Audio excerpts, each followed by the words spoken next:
வணக்கம். இலங்கை செய்திகளுடன் நான் ரோஷன். விரிவான செய்திகளுக்கு முன் தலைப்புச் செய்திகள். ஜனாதிபதி அனுரகுமார திசாநாயக்க நீதித்துறை அமைப்பில் எந்தவித தலையீடும் செய்ய மாட்டார் என பிரதியமைச்சர் சட்டத்தரணி சுனில் வடகல தெரிவிப்பு. பல பகுதிகளில் தொடர்ந்தும் மின் விநியோகம் தடைபட்டுள்ளதன் காரணமாக சில பகுதிகளுக்கான மின் விநியோகத்தை மட்டுப்படுத்த வேண்டியுள்ளதாக மின்சார சபை அறிவிப்பு. லசந்தவின் வழக்கு விசாரணைகளுக்கு பாதிப்பு ஏற்படாதவாறு விசாரணை முன்னேற்றம் குறித்து சுருக்க அறிக்கை ஒன்றை நீதியமைச்சர் வெளியிட வேண்டும் என நாமல் கோரிக்கை. ரணில் தனது பதவியை தக்க வைத்துக் கொள்ள சட்டங்களை மாற்றி தேவையானவர்களுக்கு நஷ்டஈட்டினை பெறுவதற்கான முறைமையை உருவாக்கியதாக அரசாங்கம் குற்றச்சாட்டு. தொடர்வது விரிவான செய்திகள். நாட்டின் கடந்த காலங்களில் நீதித்துறை கட்டமைப்பில் அரசியல் தலையீடு இருந்ததை போன்று ஜனாதிபதி அனுரகுமார திசாநாயக்க நீதித்துறை அமைப்பில் எவ்வித தலையீடும் செய்ய மாட்டார் என பொதுமக்கள் பாதுகாப்பு மற்றும் பாராளுமன்ற அலுவல்கள் பிரதி அமைச்சர் சட்டத்தரணி சுனில் வடகல தெரிவித்துள்ளார். கொழும்பில் நேற்று நடைபெற்றிருந்த கிளீன் ஸ்ரீலங்கா வேலைத்திட்ட நிகழ்வில் கலந்து கொண்ட போது அவர் இதனை குறிப்பிட்டார். நாங்கள் முன்னெடுத்து வரும் கிளீன் ஸ்ரீலங்கா வேலைத்திட்டம் ஜனாதிபதி பதவியிலிருந்து பாராளுமன்றம் மற்றும் நீதித்துறை கட்டமைப்பு வரை அனைத்து அமைப்புகளையும் தூய்மைப்படுத்தும் நோக்கில் உருவாக்கப்பட்டிருக்கிறது. இந்த நாட்டை ஆள 3 பிரதான நிறுவனங்கள் தூய்மைப்படுத்தப்பட்டுள்ளன. எனவே எமக்கு எதிராக விமர்சனங்களை முன்வைக்கும் தரப்பினருக்கு நாம் ஒரு சவால் விடுக்கின்றோம். பாராளுமன்றத்தில் 159 உறுப்பினர்கள் உள்ள நிலையில் நாம் பொறுப்பேற்றுள்ள குறுகிய காலப்பகுதியில் மீது எந்த ஊழல் அல்லது மோசடி குற்றச்சாட்டையும் ஆதாரங்களோடு முன்வைக்குமாறு அவர்கள் முயற்சிக்கலாம். மேலும் சட்டமாதிபர் திணைக்களத்தின் செயற்பாடுகளில் எமது ஜனாதிபதி எவ்வித தலையீடும் செய்ய மாட்டார் என்றும் அவர் உறுதியளித்தார். கடந்த காலங்களில் அரசியல் காரணங்களுக்காக சட்டமாதிபர் திணைக்களத்தில் தலையீடு செய்யப்பட்டமை அனைவருக்கும் தெரியும். தாம் பிறப்பித்த உத்தரவை நடைமுறைப்படுத்தவில்லை என்பதற்காக நாமல் ராஜபக்சவின் தந்தை ஒரு வர்த்தமானி அறிவித்தலின் ஊடாக சட்டமாதிபர் திணைக்களத்தை தன் கட்டுப்பாட்டில் கொண்டு வந்ததையும் நாம் பார்த்துள்ளோம்.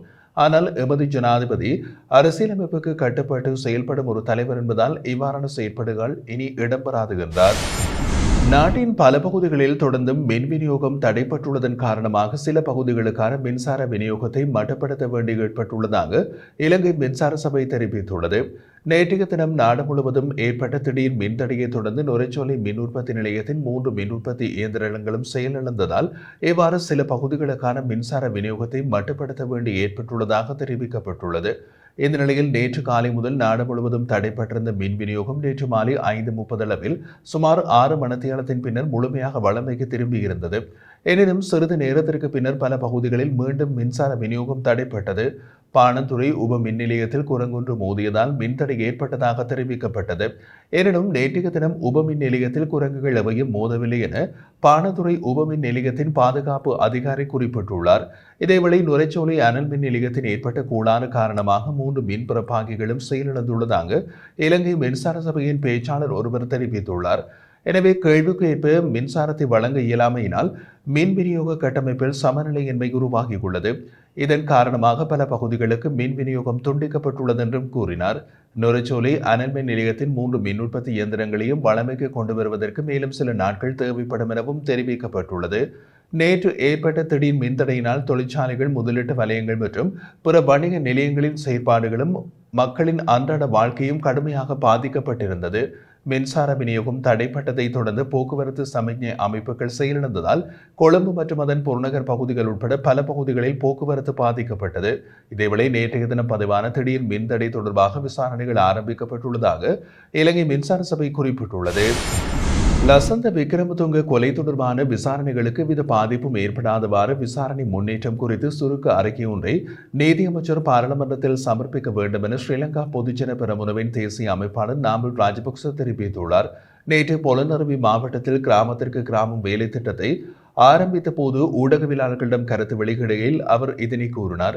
மேலும் இந்த வழக்கின் நிலைமை தொடர்பாக பாராளுமன்றத்தில் தெளிவுபடுத்தப்பட்டு எத்தனை சந்தேக நபர்கள் கைது செய்யப்பட்டுள்ளனர், விசாரணைகள் எவ்வாறு முன்னெடுக்கப்பட்டு வருகின்றன என்பதற்கான தகவல்களை சுருக்கமாக சமர்ப்பிக்க வேண்டும் என்று கூறினார். அதேவேளை அரசாங்கம் நீதித்துறை, சட்டமாதிபர் மற்றும் சட்டமாதிபர் திணைக்களத்தை சவாலுக்குட்படுத்தும் நடவடிக்கைகளை நிறுத்த வேண்டும் என்றும் அவர் தெரிவித்தார்.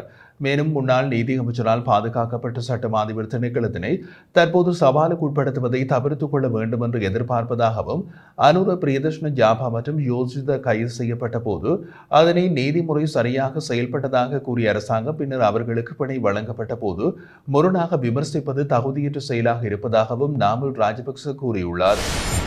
ஆட்சியாளர்கள் தங்கள் கட்சியின் ஆதரவாளர்களை பேரவாவியில் மூழ்கடித்துவிட்டு தாமோ நஷ்டஈடு சமுத்திரத்தில் நீந்தி மகிழ்ந்துள்ளார்கள் என்று சுகாதார மற்றும் வெகுசன ஊடகத்துறை அமைச்சர் நலிந்த ஜாதிச தெரிவித்தார். பேராதனையில் இடம்பெற்ற நிகழ்வொன்றின் பின்னர் ஊடகங்களுக்கு கருத்து தெரிவித்த போது அவர் அதனை குறிப்பிட்டதோடு மேலும் தெரிவித்ததாவது, நாட்டில் பேரிடர் ஏற்பட்டதால் ஒரு நபருக்கு அதிகபட்சமாக 25 லட்சம் ரூபாவையே வழங்க முடியும். ஆனால் ரணில் விக்ரமசிங்க தனது பதவியை தக்க வைத்துக் கொள்வதற்கு சட்டங்களை மாற்றி தேவையானவர்களுக்கு நஷ்டஈட்டினை பெறுவதற்கான முறைமை ஒன்றை உருவாக்கியுள்ளார். 43 பாராளுமன்ற உறுப்பினர்கள் 5 லட்சம் ரூபாய் முதல் 980 லட்சம் ரூபாய் வரை நஷ்டஈட்டை பெற்றுள்ளார்கள். இது மட்டுமல்ல, சிலர் நஷ்டஈட்டுடன் சேர்ந்து தனியார் நிறுவனங்களிடமிருந்து காப்புறுதிகளையும் பெற்றுள்ளனர். நாங்கள் வெளியிட்ட பட்டியலில் உள்ளவர்கள் எந்த காப்புறுதிகளை பெற்றுள்ளார்கள் என்பது குறித்து காப்புறுதி நிறுவனங்கள் நாட்டின் மக்களுக்கு தெளிவுபடுத்த வேண்டும். மேலும் நஷ்டஈட்டை பெற்றவர்கள் தங்களது அசையும் அசையா சொத்துக்களை 800 தொடக்கம் 900 லட்சம் ரூபாவாக அறிவித்துள்ள நிலையில் அவர்களது சொத்து சரிபார்ப்பு அறிக்கைகளையும் பாராளுமன்றத்தில் சமர்ப்பிக்க வேண்டும். சிலர் அதிகளவான நஷ்டஈட்டை பெறுவதற்காக தமது வீட்டில் நகைகள், ரத்னக்கற்கள் சேதமடைந்ததாக கூறியுள்ளனர். ஆனால் அந்த பகுதியில் வசிக்கும் மக்கள் எங்களை தொடர்பு கொண்டு அவ்வாறு எந்த சேதமும் ஏற்படவில்லை என்று உறுதிப்படுத்தியுள்ளார்கள். சில இடங்களில் வெறும் 2 ஜன்னல்கள் மாத்திரமே சேதமடைந்துள்ளன. இவர்களால் தங்கள் கட்சியின் ஆதரவாளர்கள் பேரமாவியில் மூழ்கடிக்கப்பட்டு தாமோ நஷ்டஈட்டு சமுத்திரத்தில் நீந்திக் கொண்டிருந்தார்கள் என்பது இப்போது வெளிச்சத்திற்கு வந்திருப்பதால் இந்த விடயத்தில் முழுமையான விசாரணைகள் முன்னெடுக்கப்படும் என்று அவர் தெரிவித்திருந்தார். தையிட்டியில் அமைந்துள்ள விகாரையை அந்த இடத்திலிருந்து அகற்ற முடியாது என்றும் அதன்படி விகாரை அமைந்துள்ள காணியின் உரிமையாளர்களுக்கு மாற்று காணி வழங்க அரசாங்கம் நடவடிக்கை எடுக்கும் எனவும் புத்த சாசன சமய மற்றும் கலாச்சார அலுவலர்கள் அமைச்சர் கலாநிதி ஹினிதும சுனில் செனவி தெரிவித்துள்ளார். இது தொடர்பாக அவர் மேலும் கூறியதாவது, நாட்டில் உள்ள எந்த மதத்தலத்தையும் அகற்ற முடியாது. அதுவே மத ரீதியான மற்றும் இன ரீதியான வன்முறைகளுக்கான காரணமாக மாறும். எனவே மதத்தலங்களை அரசியல் கருவியாக பயன்படுத்துவதை கட்சிகள் உடனே நிறுத்த வேண்டும். தையிட்டி விகாரை அமைந்துள்ள காணியின் உரிமையாளர்களோடு வடக்கு மாகாண ஆளுநர் ஏற்கனவே நேரடியாக பேச்சுவார்த்தை நடத்தியுள்ளார். அதில் பலரும் மாற்று காணிக்கு சம்மதம் தெரிவித்துள்ளனர். உரிமையாளர்கள் ஒரு இணக்கமான தீர்வுக்கு வர சம்மதம் தெரிவித்த நிலையில் சிலர் அவர்களை திசை திருப்பி தங்கள் அரசியல் நோக்கங்களுக்கு பயன்படுத்த முயற்சிக்கின்றார்கள் என்றும் அமைச்சர் தெரிவித்தார்.